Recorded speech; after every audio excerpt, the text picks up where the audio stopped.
문제가 있죠. 지금 이스라엘 백성들이 문제가 있어서 다 같이 모였습니다.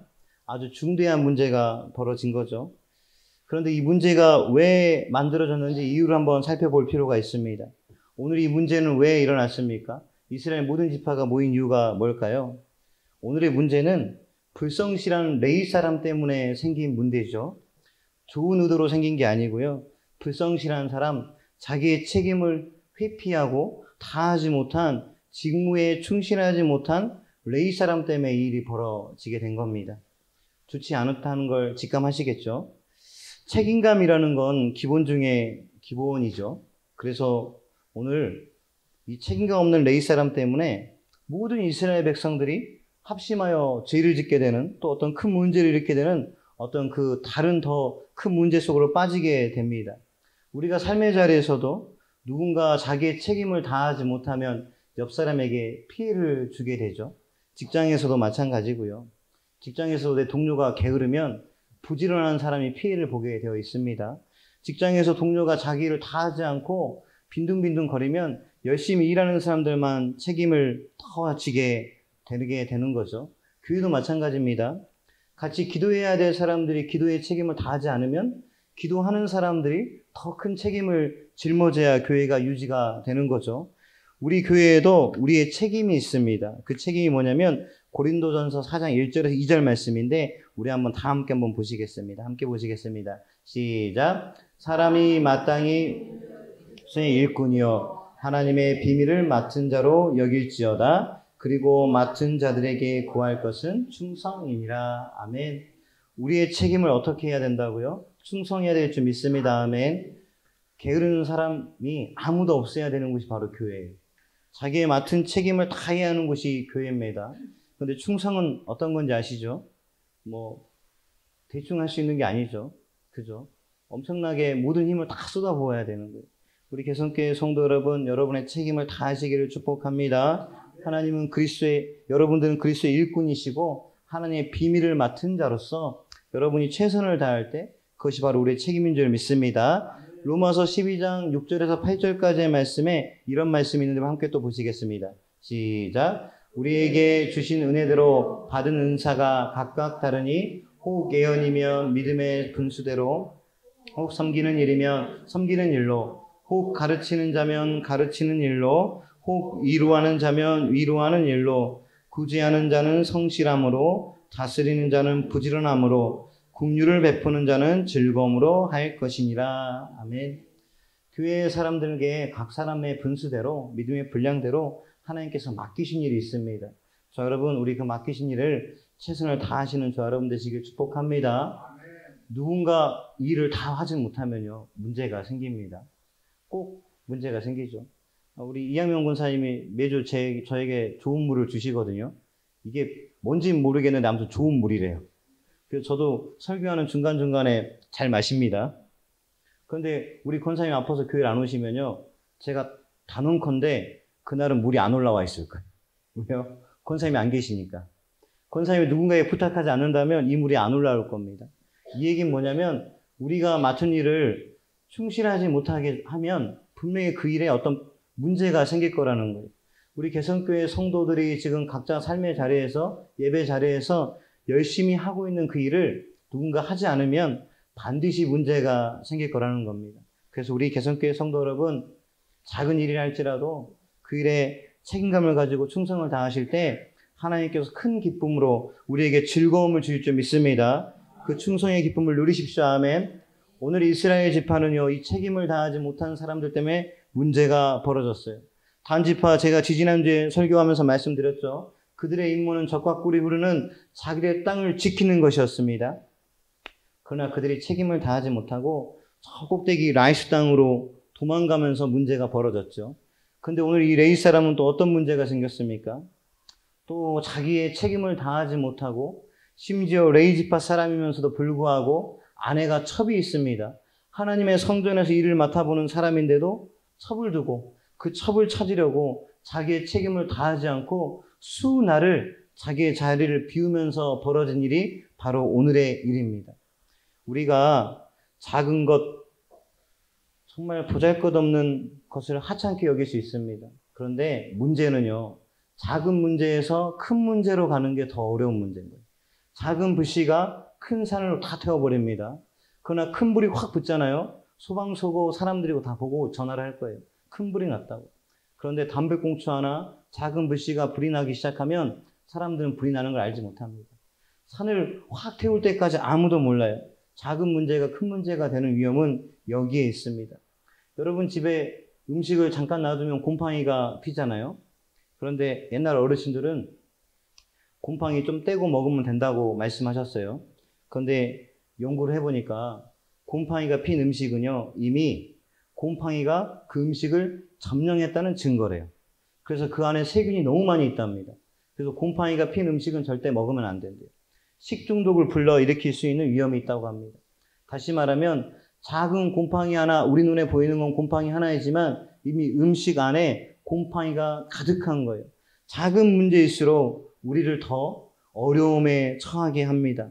어려움을 겪게 하는 문제가 있습니다. 오늘 이 본문의 말씀은 계속해서 미가의 한 집, 미가의 제사장, 오늘도 등장할 레위 사람, 그리고 단 지파, 이제는 이스라엘의 모든 지파가 왕이 없으므로 자기의 소견대로 살아가면서 모든 문제를 해결하지 못하는 이유가 여기에 바로 기록되어져 있는 말씀이죠. 우리 오늘 이 말씀을 통해서 우리는 문제를 해결하지 못하는 사람들이 아니라 하나님을 통해서 문제를 해결할 수 있는 지혜가 저와 여러분의 있기를 축복합니다. 레위 사람이 첩이 있어요. 이 첩이 있으면 안 되겠죠. 레위 사람 하나님의 일을 맡아서 하는 사람인데요.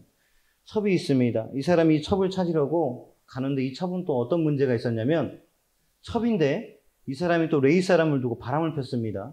앞에 다 18장, 19장에 나오는 얘기죠. 바람을 피고 자기가 죽을까 봐 무서워서 자기 아버지 집으로 도망간 얘기입니다. 그런데 또 레위 사람이 이 아내를 찾으려고 자기의 자리를 떠나서 자기의 직무를 내려놓고 또 며칠 동안 거기 가서 머무릅니다. 또 그 장인이 그렇게 얘기해요. 3일을 머무르고 나니까 며칠만 더 있어라. 며칠만 더 있어라. 며칠만 더 있어라. 그렇게 머무르다가 이제 그가 기브아라는 땅, 베냐민 땅에 가게 되면서 어떤 어려움을 당하게 되냐면 밤에 자기가 유숙하고 있는 집에 불량배들이 찾아와서 뭐라 하냐면 이 첩을 내놓으라고 한 것이 아니라 누굴 내놓으라고요? 레위 사람을 내놓으라고 해요. 이 사람과 우리가 오늘 밤에 관계하겠다. 예, 별로 좋지 않은 내용이죠. 그랬더니 그 집주인이 어떻게 합니까? 이 첩을 문 밖으로 내놓으면서 이 첩하고 관계하라. 그래서 이 첩이 밤새도록 그 사람들에게 유린당한 다음에 어떻게 해요? 밤에 생명이 끊어질 때쯤 그 집 문지방에 앞에서 쓰러져 있었습니다. 그때 이 레위 사람이 어떻게 합니까? 바로 그 앞에 19장 29절 30절에 나오는 말씀이죠. 그 시신을 거두어 자기 집에 돌아와 어떻게 해요? 몇 조각이요? 12조각으로 쪼개어서 12지파에게 다 보내버려요. 엄청나게 중대한 일이 벌어진 거죠. 오늘 그 시체를 받은 이스라엘 12지파가 어디에 모였어요? 미스바에 모이게 된 이야기입니다. 미스바는 사무엘이 회개하기 위해서 모였던 장소죠. 그런데 오늘 그 자리에 모이게 돼요. 근데 왜 모였습니까? 이 사람들이 왜 모이게 되었을까요? 어떤 좋은 일 때문인가요? 아니요. 작은 죄가 아주 큰 죄로 가는 모습을 우리에게 지금 보여주고 있습니다. 레위 사람은요, 죄송하지만 좋은 사람이 아니에요. 첩을 두고 있죠. 본 부인이 있습니다. 벌써 두 가정이죠. 자기와 자기 부인이 있는 가정, 첩과 있는 가정. 그런데 이 첩은 또 어떻게 했죠? 바람을 피웠죠. 그럼 바람 피운 남자가 또 한 가정이 되는 겁니다. 그럼 바람 피운 남자가 또 자기 본부인이 있죠. 4개의 가정이 파괴되는 모습이 벌어지는 거예요. 4개의 가정이 파괴될 때에 어떻게 해요? 또 그 사람을 찾으러 가겠다고 가고 있는 거예요. 어떤 이 아내가 회개하거나 레위 사람이 어떤 회개가 없습니다. 그냥 성적인 끌림이에요. 내가 그 아내를 다시 데려와야 되겠다는 거죠. 이렇게 죄 때문에 시작된 문제가 이제는 어떻게 되냐면 이스라엘 온 지파가 모여서 잔인함의 끝을 보여주는 일들이 벌어지기 시작합니다. 사람의 시체를 12가지로 쪼갠다는 거 이거 상상이 됩니까? 하나님의 사람의 시신을 12조각 냈다라는 거 너무 잔인한 문제 아닙니까? 이미 죄가 만연한 거죠. 왜 우리가 문제를 해결하지 못하는가? 그 가장 큰 이유는요. 하나님의 사람들이 미성숙한 감정으로 살아간다라는 거예요. 레위 사람이 자기 아내 시신이 죽었을 때 자기가 자기의 삶을 돌아봐야 되지 않았을까요? 자기 대신 죽은 거잖아요. 그날 밤 사람들은 내놓으라고 했던 사람이 그 아내가 아니었습니다. 그 첩이 아니었어요. 누굴 내놓아라? 레위 사람을 내놓아라고 했을 때 자기가 나가지 못하고 무서워서 방 안에 있으면서 첩이 나가게 된 거잖아요. 첩의 목숨은 이렇습니다. 그리고 이 미성숙한 감정 때문에 어떤 일이 벌어집니까? 시신을 가져와서 12조가 정말 잔인하게 해가지고 자기의 소원대로, 자기의 소견대로, 자기 좋은 대로 12지파에 보내버립니다. 그러면서 모든 12지파가 이 나쁜 감정에 휩싸이게 되죠. 자기 소견대로, 자기 감정대로 미성숙한 사람이 벌이는 일은 어떤 일이 벌어집니까? 12지파가 모이는데 모양은 되게 괜찮게 모여요. 미스바에 모이자, 다시 말하면 우리가 하나님 앞에 회개하는 장소에 모이자 그렇게 모였지만 이 사람들은 이미 분노로 가득 차 있습니다. 어찌 이런 일이 벌어질 수 있는가? 그 증거가 뭡니까? 40만 명의 칼을 찬 40만 명을 이미 모아왔어요. 하나님 앞에 묻자, 소견을 묻자, 하나님의 뜻이 뭔지 묻자, 우리가 의견을 모으자라고 얘기했지만 이미 어떻게 해요? 이 사람들이 이미 싸울 준비를 하고 40만 보병을 거느리고 이 장소에 모여 있는 겁니다. 미성숙한 감정은요, 우리에게 좋지 못한 마음들을 품게 합니다. 잠언에 보니까 잠언에서 피해야 할 특성이 여러 가지가 있더라고요. 제가 몇 가지만 소개하겠습니다. 첫 번째, 분노, 반사회적인 행위, 탐욕, 증오, 급한 성미, 음행, 부적절한 욕망, 불의, 질투, 무자비함, 게으름, 악함, 참견, 교만, 자만심, 허영심, 사회분열, 복수, 사악함 등등. 하나님의 사람들이 미성숙한 감정으로 살아갈 때 우리 이런 모습들이 나오게 됩니다. 우리 개성교회 성도 여러분, 우리가 어떤 어려움을 당할 때 미성숙한 감정으로 우리가 나아가지 않게 되길 축복합니다. 레인이 자기의 삶을 돌아봤어야 돼요. 그 시신 12개를 쪼개서 보냈을 때 이스라엘 지파 사람들이 분노할 것이 아니라 어떻게 이러한 일이 벌어질 수 있는가라고 감정적으로 보병 40만을 데리고 미스바에 몰릴 것이 아니라 한번 돌아봤어야 돼요. 이런 일이 왜 일어났을까? 이 문제가 뭘까?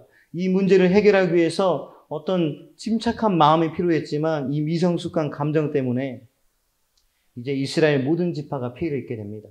그 피해는 뭐냐면 그 다음 장에 등장하는데요. 베냐민과 싸움을 하는데 두 번에서 큰 패배를 입게 돼요. 미성숙한 감정으로 나아가니까 될 일도 안 되어지는 거죠. 제가 감정을 표현하는 단어를 한번 검색해 봤습니다.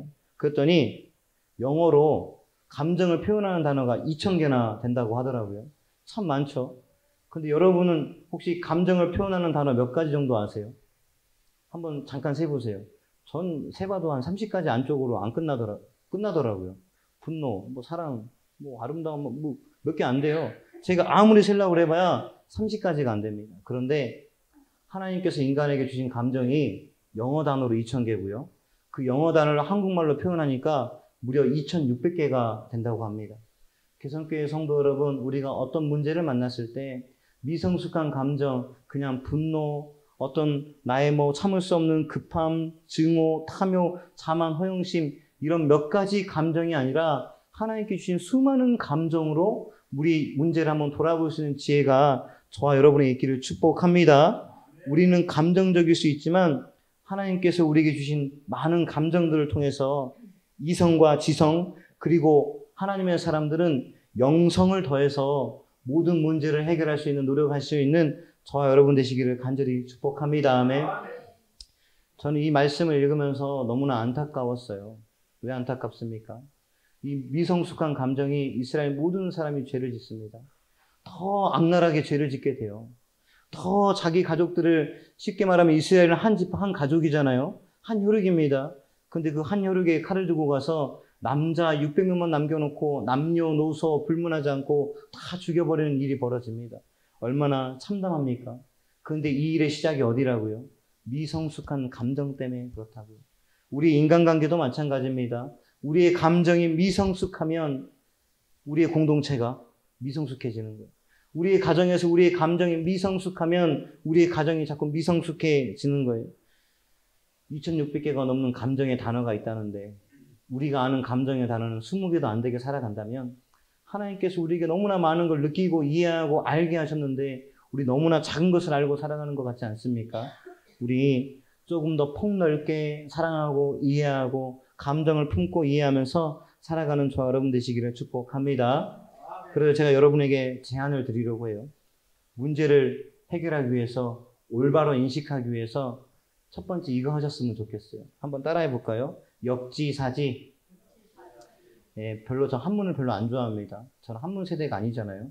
근데 제가 여러분의 이해를 돕기 위해서 역지사지라는 단어를 썼는데, 한자성어로 바꿀역, 땅지, 생각할사, 갈지. 그래서 어떻게 해요? 다른 사람의 처지와 바꾸어 생각해 봐라. 그러면 누구의 처지랑 바꾸어 생각하냐면, 우린 다른 사람 처지가 아니라 하나님 처지랑 내 처지랑 한번 바꿔 생각해 보는 거예요. 하나님이시라면 지금 내 모습을 보고 어떤 생각을 하실까? 내 이 감정을 하나님은 지금 어떻게 바라보고 계실까? 하나님도 이해해 주실까? 내가 몇 가지 안 되는 분노, 증오, 탐욕, 어떤 나의 이런 마음들을 하나님이 이해하실 수 있을까? 한번 역지사지해 보실 수 있는 지혜가 저 여러분에 있기를 축복합니다. 그럼 우리가 문제를 해결할 수 있는 능력을 조금 더 기를 수 있을 것 같아요. 이스라엘 백성들처럼 조금 실수하지 않을 것 같습니다. 그런데 역지사지라는 단어를 제가 별로 안 좋아한다고 말씀드렸죠. 왜냐하면 중국의 맹자라는 사람이 이야기한 거거든요. 그래서 요거를 저희가 우리말로 바꿔보겠습니다. 네, 개성교의 표현이에요. 자, 따라해 보십니다. 입장 바꿔. 네, 쉬우시죠? 입장 바꿔 한번 생각해 보시면 좋겠어요. 문제가 생기면 제발 좀 입장 좀 한번 바꿔봐서 생각해 봤으면 좋겠어요. 역지사지보다 훨씬 있어 보이죠? 입장 바꿔예요. 가정에서 문제가 생기시면 서로 별말 하지 마시고 그냥 입장 바꿔 한번 해보세요. 우리 삶에 문제가 생기시면 하나님 입장 한번 바꿔볼게요 하면서 한번 고민해 보셨으면 좋겠어요. 문제가 생기면 왜 우리 안에 그 분노가, 우리의 증오가, 탐욕만 나오는지, 왜 부정적인 생각만 자꾸 불끈불끈 일어나는지, 우리가 너무 아무 생각 없이 그냥 감정대로 휩쓸려 가서 그래요. 이스라엘 백성들 너무 안타깝지 않습니까? 이 레위 사람이 얘기만 듣고 이 사람들이 분노해서 40만 명을 보병을 끌고 왔다니까요. 이게 얼마나 미련한지 모르고 끌고 와요. 전쟁을 하고 패배합니다. 자기 수많은 가족이 죽어요. 40만 명 중에 자기 동생도 있고 형도 있고 사촌도 있었겠죠. 수많은 사람들이 목숨을 잃는 일이 벌어집니다. 왜요? 뭐 안 했어요? 문제인식을 똑바로 하지 못했어요. 미성숙한 감정 때문에요. 그런데 입장 바꿔 한번 생각해 봤으면 이 전쟁이 이렇게까지 이루어졌을까요? 우리 개성교회 성도 여러분, 혹시 우리가 어떤 문제가 생긴다면 한번 입장을 바꿔놓고 생각해 봤으면 좋겠습니다. 예, 때로는 이 부족한 목사의 입장도 좀 생각해 주세요. 예, 제가 누누이 말씀드리잖아요. 저도 여러분들처럼 평신도였으면 너무 좋겠다니까요. 그 자리에 앉아서 하나님 말씀 자리에 듣는 사람이라면 저 너무 행복할 것 같아요. 제가 죄송한데 이런 말 하면 죄송하지만 제가 평신도였잖아요. 정말 신앙생활 잘할 수 있을 것 같습니다. 목사랑 매주가 설교 자리마다 예배를 준비할 때마다 신경이 너무 날카로워요. 그래서 가끔은 나라 사모님이 제 입장을 좀 바꿔서 생각해 줬으면 좋겠어요. 말씀을 준비할 때 예민해지는 저를 조금 넉넉하게 이해해 줬으면 좋겠어요. 근데 반대로 저도 나라 사모를 좀 입장 바꿔 생각했으면 좋겠어요. 뱃속에 애도 있는데 딸들 없죠? 말 안 듣는 딸도 둘이나 있어. 엉뚱하죠. 막 춤추고 다니죠. 네, 얼마나 힘들겠습니까? 배도 안 접혀지는데. 서로 입장 바꿔 생각하면 우리가 조금 더 훨씬 더 좋은 가정이 되지 않겠습니까? 우리 개성교회가 서로 입장을 바꿔 생각하면 우리가 조금 더 이해할 수 있게 되지 않겠습니까? 분노가 아니라 어떻게 해요? 서로 이해하고 침착한 마음으로 바뀌지 않겠습니까? 증오가 아니라 약간 증오보다 조금 더 나은 애증이 되지 않겠습니까? 나중에 그 애증이 조금 더 아름다운 마음 되지 않을까요? 제가 아까 저 뒤에서 우리 아름다우십니다 이거 하자고 했을 때 제가 마음속에 다짐한 게 있어요. 내 자리에 노전사님이 앉으면 내가 이거 꼭 시켜야 되겠다. 왜냐면 부부가 마주보고 있잖아요. 네, 우리 옆 사람 보시면서 한번 얘기하실까요? 아름다우십니다. 네, 제가 아까부터 계속 찬양할 때부터 내가 이거 꼭 나와서 이거 해야 되겠다. 가정사랑 주일이잖아요. 우리 조금 입장 바꿔 생각하는 저 여러분 되시길 축복합니다. 여러분의 삶 가운데서 문제가 벌어지면 하나님과 우리 입장을 한번 바꿔 생각해 보세요. 하나님 지금 어떤 마음이실까? 하나님 지금 어떤 생각이실까? 이 문제를 바라보신 하나님 이 문제를 해결하시기 위해서 어떠한 마음을 품고 계실까? 더 나아가서 가정에서도 남편과 아내의 입장을 바꾸시고요. 또 때로는 자녀들하고 한번 우리 입장을 한번 바꿔보세요. 잔소리만 하는 우리 엄마 아빠가 자녀들 입장에서는 좋을까요? 제가 볼 땐 오히려 잔소리하는 옆집 아저씨가 더 좋을 수 있어요. 그런데 우린 가족이잖아요. 그러니까 자식들한테 너무 잔소리만 하는 부모가 아니라 어떻게 해요? 사랑이 담긴 말을 할 수 있는 부모가 되시길 축복합니다. 자녀 되신 여러분, 부모님 마음을 이해해야 돼요. 인생을 살다 보니까 이제 우리가 얼마 안 남았잖아요. 그러니까 많이 남은 애들한테 잔소리를 하고 싶은 거예요. 우리처럼 안 살았으면 좋겠거든요. 그러니까 자식들도 어떻게 해요? 잔소리하는 부모님의 마음을 입장 바꿔놓고 이해하시길 축복합니다. 우리가 입장을 바꿔 생각한다면 문제의 인식을 제대로 하고 나아간다면 미성숙한 감정으로 인해서 분노와 어떤 잘못된 것을 다른 사람들에게 전달하는 것이 아니라 어떻게 해요? 좋은 마음을 전하게 될 수 있는 저 여러분들일 줄 믿습니다. 이스라엘 사람들이 미성숙한 감정 때문에 레위 사람의 마음을 그대로 물려받아요. 이 레위 사람이 이 사람들 앞에 모아놓고 뭐라고 얘기합니까? 자기 입장대로 얘기하잖아요. 자기 좋은 대로 얘기해요. 나는 그냥 내 첩을 데리고 지나가는 길이었는데 그 사람들이 나를 이렇게 했다. 내 첩을 이렇게 했다. 자기 입장에서 얘기하잖아요. 그런데 레위 사람 그 사람 좋은 사람 아니거든요. 의로운 사람 아니거든요. 죄가 있는 사람이에요. 잘못이 있거든요. 그 첩도요. 죄송하지만 순결한 여인이 아닙니다. 그런데도 뭐라고 얘기하냐면 마치 자기가 피해자인 것처럼 얘기하니까 이스라엘 사람들이 그 얘기만 듣고 어떻게 해요? 분노하게 되어지는 거예요. 베냐민 사람들은 어떻습니까? 이스라엘 사람들이 그렇게 모여서 우리를 치려고 한다는 그들의 이야기를 듣고 어떻게 해요? 우리도 그러면 그 사람들 그 첩을 유린하고 관계했던 사람들 내어놓을 수 없다. 우리 한번 싸워보자. 감정적으로 나아가는 거 아닙니까? 그래서 마지막에 결국에 어떤 일이 벌어집니까? 이스라엘 가족이 서로 칼로 전쟁을 하는 안타까운 일이 벌어지잖아요. 우리 개성교회 성도 여러분, 여기 있는 우리가 서로 우리에게 날카로운 칼을 세워서 상처내면 되겠습니까? 우리의 말과 우리의 감정이, 우리의 행동이 우리가 서로에게 미성숙한 감정 때문에 서로를 아프게 하면 되겠습니까? 우린 가족이잖아요. 아멘. 우리 서류상으로만 가족이 아니지 여기 개성교회 성도는 한 가족이에요.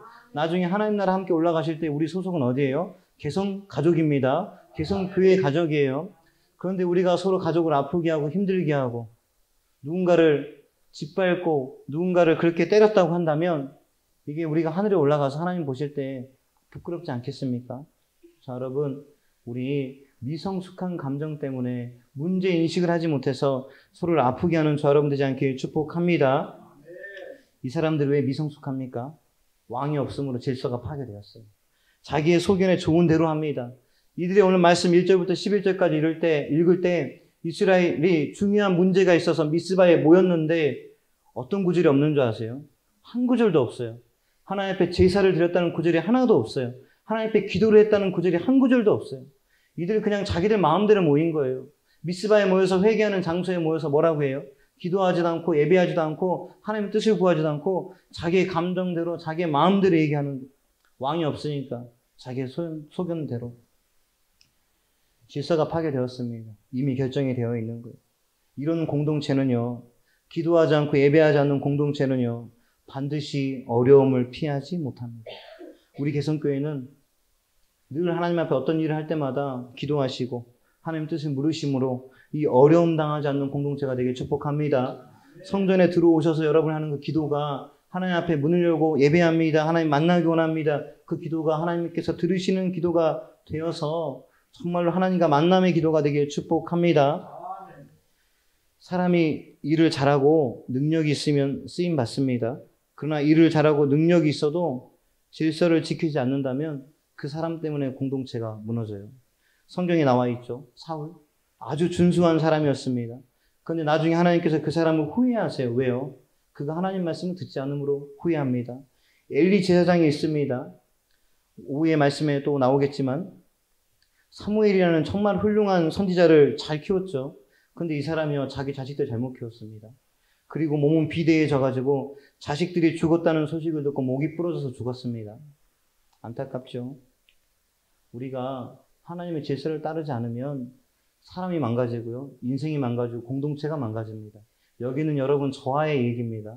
우리가 하나님의 질서를 지키지 않으면, 하나님 말씀을 따르지 않으면, 미성숙한 감정 때문에 내 소견대로 내 마음대로 살아가면 우리가 망가지고 공동체가 망가지고 가정이 망가지고 우리가 섞여져 있는 것이 모두 미성숙한 감정 때문에 분노하고 증오하고 탐욕하고 서로를 미워하고 망가질 수밖에 없게 되어지는 거예요. 우리 개성교회 성도들이 있는 곳에는 그런 마음이 아니라 정말로 아름다운 마음, 서로 사랑하는 마음, 거룩한 마음만 있기를 축복합니다. 아멘. 기업도 군대도 교회 공동체도 무너지면 힘을 발휘할 수 없죠. 아무리 능력 있는 오너가 있다 할지라도, 사장이 있다 할지라도 그를 따르는 직원이 없으면 그 회사는 성장할 수 없습니다. 그리고 아무리 월급을 많이 준다 할지라도 그 회사가 사람들 너무 지치게 하고 힘들게 한다면 모든 직원들이 그만둘 거예요. 발전이 없어요. 군대가요, 아무리 훌륭한 지휘관이 있어도 그 지휘관을 따를 수 있는 부대원들, 훈련받은 부대원들이 없으면 그 군대는 힘을 발휘할 수 없습니다. 교회도 마찬가지입니다. 훌륭한 한두 사람으로 교회가 세워지는 거라면 대한민국에요, 훌륭한 목사님 한두 분 계시거든요. 그럼 부흥이 찾아왔어야 돼요. 지금 이 땅 가운데 예수 그리스도의 복음이 강같이 흘러넘쳐야 돼요. 지금 교회는 흥왕의 시대, 부흥의 시대가 되었어야 됩니다. 아니요. 한두 사람 때문에 되는 게 아니에요. 교회는 하나님 믿는 사람의 공동체입니다. 그래서 교회는 어떻게 해요? 미성숙한 감정을 가진 사람들이 빨리 조금씩 줄어들어야 되는 거예요. 성숙한 마음을 가지고 하나님 사랑을 가지고 하나님 진리를 가지고 살아가는 사람들이 많아질 때 이 땅에 복음이 널리 널리 전해질 줄 믿습니다. 아멘. 개성교회 성도 여러분, 저 여러분, 우리 미성숙한 감정을 버리기 연습하시는 저 여러분 되셨으면 좋겠습니다. 제가 그래서 알려드렸죠. 뭐 하면 된다고요? 입장 바꿔. 쉽잖아요. 역지사지도 아니에요. 입장 바꿔요. 입장 바꿔. 근데 입장 바꿔에 꼴을 올리면 잠깐 화내는 것 같으니까 입장 바꿔. 내리셔야 됩니다. 입장 바꿔 생각해야 돼요. 원 루처라는 분이 이런 말씀을 하셨어요. 감정에 기초한 그리스도인의 삶은 곧 커다란 붕괴를 맞게 된다. 감정적인 그리스도인은 무너진다라는 거예요. 하나님 말씀이 아무리 좋고 그 말씀을 받아들여도요, 감정적으로 살아가는 그리스도인은 무너질 수밖에 없어요. 우리는 감정대로 살아가는 사람이 아니고요, 우리의 감정을 주님께 맡기면서 하나님을 의지하며 살아가는 저 여러분 되시기를 축복합니다. 교회의 공동체가 문제를 해결하지 못하고 문제가 생기고 사회에서도 교회가 문제라고 지적받는 부분은 너무 부끄러운 것은 우리가 아직도 너무 미성숙한 감정으로 살아가기 때문에 그래요. 안 믿는 사람들이 교회에 대해서 툭 한마디 뱉을 때 뭐라고 말씀하세요? 아니야, 교회는 그런 곳이 아니야. 이렇게 자상하게 얘기하십니까? 아니면 분과 혀를 당하셔서 감히 우리 하나님이 누구신데 이렇게 말씀하십니까? 때로는 강하고 담대함도 필요하지만 때로는요, 우리가 문제를 잘 인식하셔서 그 사람이 하나님을 모르잖아요. 하나님을 알 수 있도록 잘 설명해야 되는 거예요. 우리가 정말 미성숙한 감정 때문에 하나님을 믿어야 될 사람들을 교회로 멀어지게 하고 교회를 싫어하게 하고 교회 다니는 사람들 미워하게 하는 것이 아니라 정말 성숙한 감정 가지고 그들이 우리 하나님을 이해할 수 있도록 이끌 수 있는 저 여러분 되시기를 축복합니다. 올바른 문제를 해결하기 위해서 우리는 모든 일에 폭넓게 하나님 입장에서 사람들을 생각해야 돼요. 입장을 바꿔놓고 생각해야 됩니다. 더 나아가서 신중하게 생각해야 됩니다. 4절부터 6절 레위 사람이 얘기를 듣고 이스라엘 사람들이 7절에 그렇게 얘기하죠. 의견과 방책을 내자. 그런데 이미 그들은 의견과 방책이 없어요. 뭐밖에 없습니까? 싸우자. 저 사람을 내주지 않으면 싸우자. 이미 미성숙한 감정 때문에 결정해 놓았습니다. 그리고 8절 보니까 지극히 레위 사람들 입장에서 일을 처리해 버려요. 일이 벌어지면 문제가 생기면 최소한 싸운 사람 두 사람 얘기는 다 들어봐야죠. 레위 사람 얘기 들어봤으니까 누구 사람 얘기 들어봐야 돼요? 베냐민 사람 얘기 입장 한번 들어봐야 되는 거예요. 그런데 미성숙하니까 한쪽 얘기만 듣고 우리가 칼을 들고 나아갑시다. 뵙시다. 이렇게 되어지는 거죠. 우리 여러분, 문제가 생기면 서로의 얘기를 들어볼 수 있게 축복합니다. 가정에 싸움이 생기면 입장 바꿔를 생각하면서 싸운 다음에 마음이 조금 진정되면 어떻게 해요? 아내 얘기도 들어보고 남편 얘기도 들어보고 부모님 얘기도 들어보고 자녀 얘기도 들어보면서 정말 우리가 이 문제를 폭넓게 하나님께 주시는 수많은 감정 가지고 잘 이해할 수 있는 저 여러분 되시기를 간절히 축복합니다. 이스라엘 백성들은 미성숙한 감정 때문에 이제 칼을 들고 싸움에 나갑니다. 11절에 뭐라고 말합니까? 이스라엘 모든 사람이 하나같이 합심하여 그 성을 치려고 모였더라. 되게 슬픈 말씀입니다. 가족을 죽이려고 칼을 들고 나아가더라. 그런데 뭐라고 얘기해요? 100에 10명, 1000에 100명 이렇게 얘기하죠. 그 얘기는 뭔지 아세요? 군량을 준비하자고 하는 건데 10분의 1을 떼자는 거예요. 그러니까 막강한 군대를 가지고 우리 가족을 내가 칼로 베러 갈 건데 우리 사촌을 내가 죽이러 갈 건데 수많은 군대를 모으고 군량을 모으고 강력한 군대로 그들을 쳐버리자는 거예요. 그런데 어떻게 하세요? 베냐민 집합 빼고 나머지 합심해서 얼마나 안타까운 일이 벌어집니까? 우리가 미성숙한 감정으로 살아가면 우리의 가족을 아프게 해요. 가족에게 돌이킬 수 없는 상처를 주게 됩니다. 저도 제 감정이 미성숙하지만 우리 개성교회 성도 여러분, 오늘 이 말씀을 통해서 우리가 미성숙한 감정이 아니라 어떻게 해요? 하나님께 주시는 풍부한 감정 가지고 이성과 지성과 이성, 그리고 어떻게 해요? 영성을 더하여서 정말 문제를 잘 해결하는 저와 여러분 되시기를 축복합니다. 이스라엘 백성들은 미스바에 모일 때 자기의 감정을 가지고 모였습니다. 저 여러분, 오늘 예배 자리에 모이실 때 여러분 어떤 마음 가지고 모이셨습니까? 오늘 예배 자리에 왜 나오셨습니까? 우리 오늘 예배 자리에 나온 우리의 마음을 한번 돌아보시길 축복합니다. 우리 오늘 이 예배에 왜 모이셨습니까? 누구 앞에 엎드리기 위해서요? 하나님 앞에 엎드리게 나오신 줄 믿습니다. 그렇기 때문에 예배 오기 전에 어떤 감정, 누군가를 미워하는 감정, 막 싸웠던 감정 다 내려놓으셔야 돼요. 우리 여기 왜 모였습니까? 모임의 본질을 잃어버리면 안 돼요. 이스라엘 백성들 미스바에 왜 모였습니까? 여호와의 뜻을 물으려고 모인 거잖아요. 근데 묻지 않아요. 왜 모인지 모르고 모이니까 미성숙한 감정들을 자기들 마음대로 살아가는 거죠. 우리 오늘 이 예배 자리에 왜 모였습니까? 하나님 앞에 엎드리기에 모였습니다. 하나님 앞에 영광 돌리기에 모였습니다. 왜 지금 수많은 교회들이 왜 모였습니까?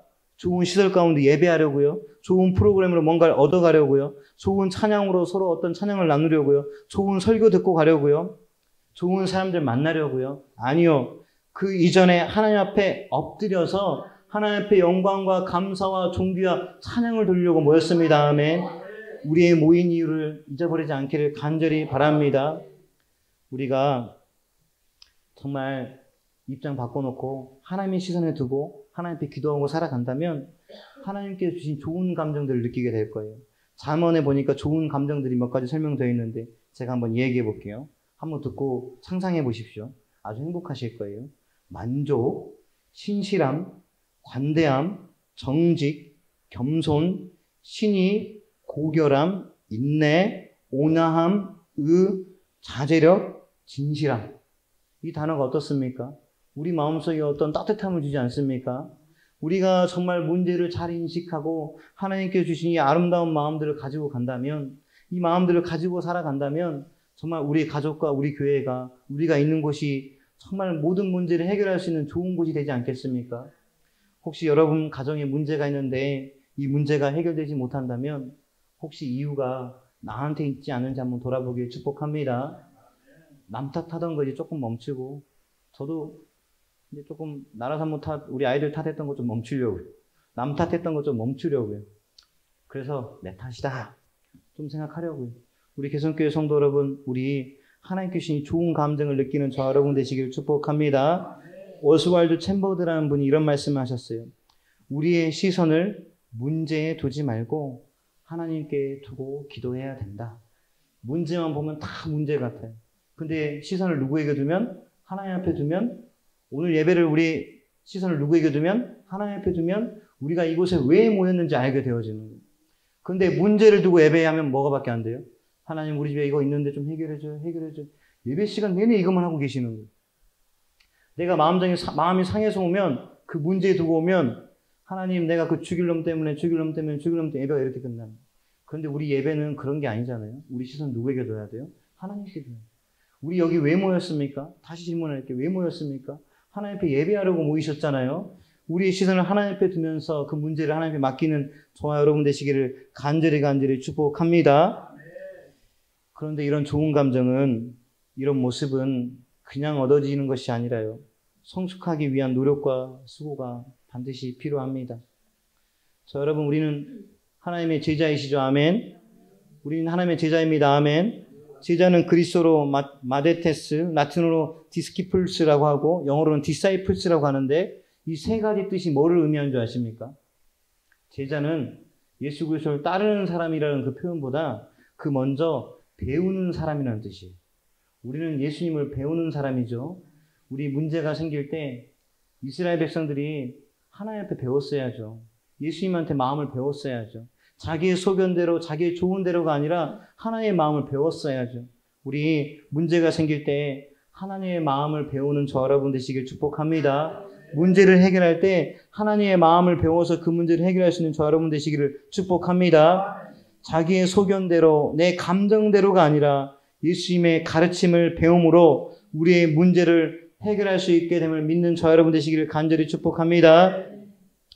예수님을 배우는 방법은 우리에게 주신 말씀으로 따라해 볼까요? 죽도록 사랑하자. 하나님 말씀은 죽도록 사랑하는 거예요. 예수님께서 죽으시도록 우리를 사랑했잖아요. 그럼 우리도 죽도록 예수님을 사랑해야 되지 않겠습니까? 예수님께서 보여준 그 사랑, 우리도 죽도록 하나님 말씀을 사랑하면서 읽고 쓰고 보시면서 내 마음대로 해석하고 적용하는 것이 아니라 예수님께서 가르쳐 주시는 대로 배우면서 모든 문제를 해결할 수 있는 저 여러분 되시기를 간절히 축복합니다. 아멘. 우리 오늘 가정사랑주일입니다. 그런데 말씀이 너무 무겁죠. 그러나 무거움 속에 우리가 입장을 바꿔놓고 생각한다면, 하나님의 마음을 배워 살아간다면 우리의 가정의 문제가, 우리의 교회의 문제가, 내 개인의 문제가 하나님께서 반드시 해결하실 줄 믿습니다. 아멘. 우리 가정사랑주일이시니까요. 조금 사랑을 전하셨으면 좋겠어요. 제발 집에 돌아가시면 입장을 바꿔놓고 한번 생각하십시오. 네, 부끄러운 고백이지만 오늘 아침에 저희 집에 거실에 빨래가 잔뜩 널려져 있었습니다. 보통 제가 주일 아침이면 일을 안 해요. 설교 준비하는 것만으로 너무 예민하거든요. 그래서 서재에서 말씀 준비할 때도 하이라임이고 오면 엄청 예민합니다. 분명히 오늘 아침 같으면 빨래가 거실에 있으면 제가 그냥 발로 차고 나왔어야 돼요. 한쪽으로 발로 찹니다. 그 정도 예의는 가지고 사는 사람이거든요. 너무 중간에 있으면 발로 툭 차고 나와요. 근데 오늘은 가족사랑 주일이잖아요. 입장을 바꿔. 그래서 제가 그 없는 시간에 5분 동안 빨래를 개고 나왔습니다. 네, 칭찬받을만 하죠. 여러분, 입장을 바꿔놓고 우리 조금 가족을 사랑하는 저 여러분 되시길 축복합니다. 그렇다면 우리 안에 벌어지는 문제들이 별거 아닌 문제로 잘 끝날 거예요. 좋은 감동을 바뀔 겁니다. 아멘. 그래서 제가 여러분들한테 사랑을 전달하려고 또 선물을 준비했잖아요. 뭐냐면 제가 여러분 드리려고 행주를 또 이렇게 딱 준비했습니다. 뭐 사랑은 좀 나눠야 되잖아요. 제가 어제 전도 나갈 때는 정말 싼 행주를 전도를 나갔습니다. 개당 180원. 근데 이건 제가 여러분을 좀 더 사랑하는 마음을 담아서 조금 더 고급진 행주예요. 여러분들 저기 집에 가서 좀 더러운 거 잘 닦으시고 행복하게 사시라고 제가 무려 이거 얼마 주고 사준 줄 아세요? 제 마음을 담았습니다. 어제는 180원이었는데 오늘은 무려 250원짜리예요. 제 마음이니까요. 이따가 제가 하나씩 직접 악수하면서 나눠드리겠습니다. 이렇게 말씀드리는 건 가족사랑 주일이잖아요. 집에 가서 꼭 사랑을 나누십시오. 하면 하나님께서 우리에게 주신 그 좋은 감정들을 제발 나누시길 축복합니다. 그럼 우리의 모든 문제가 이스라엘 백성들처럼 악으로 치닫는 문제가 아니라 선으로 회복되고 어떤 기쁨과 만족, 정말 하나님께 주시는 좋은 마음들로 해결될 줄 믿습니다.